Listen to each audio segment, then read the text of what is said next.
The mayor of Venice has declared a state of emergency following floods that have swept through the city and inundated UNESCO World Heritage sites and centuries-old buildings. Rising water levels are becoming a regular threat to the city, with Venice's mayor quick to blame climate change for the disaster. Judith Prescott reports. They're the worst floods seen in Venice for 50 years. On Wednesday, residents of the city woke up once again with the UNESCO World Heritage sites underwater. At high tide on Tuesday night, with gusts of wind reaching 100 kilometres an hour, floods peaked at their highest level of 1,87 metres. Thoroughfares were turned into raging torrents, stone balustrades were shattered, boats tossed ashore and gondolas smashed against their moorings.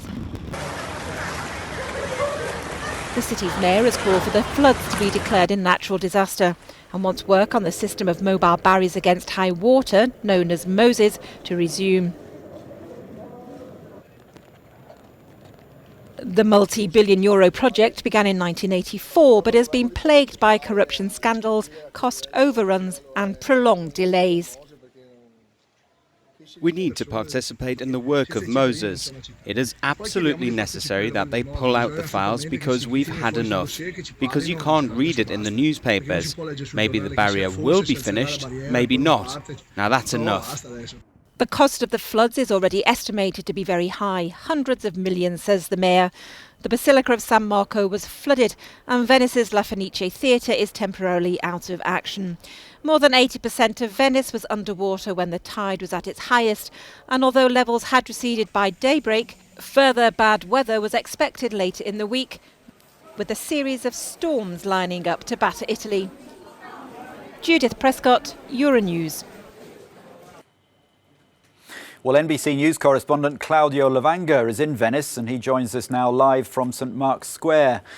Claudio, we saw you reporting on Good Morning Europe earlier from amongst the floodwater. It still looks pretty bad behind you at the moment. What's the latest today?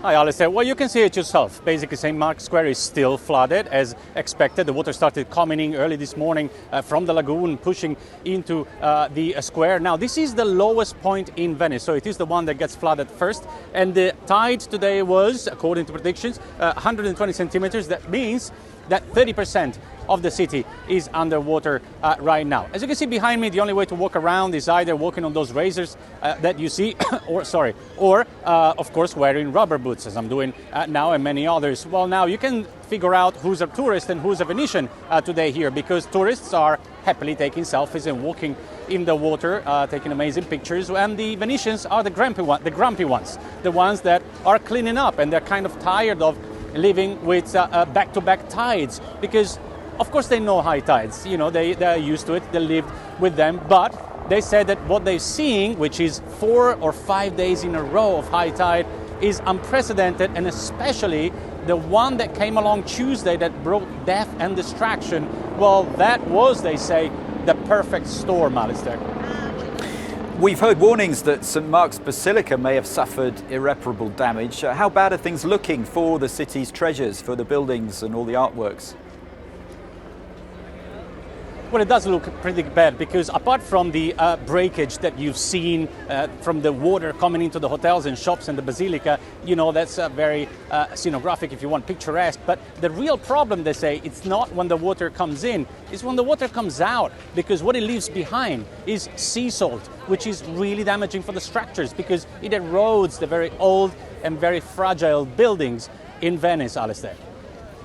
Claudio Lavanga from NBC News, live from Venice. Thanks very much for joining us on Euronews Now.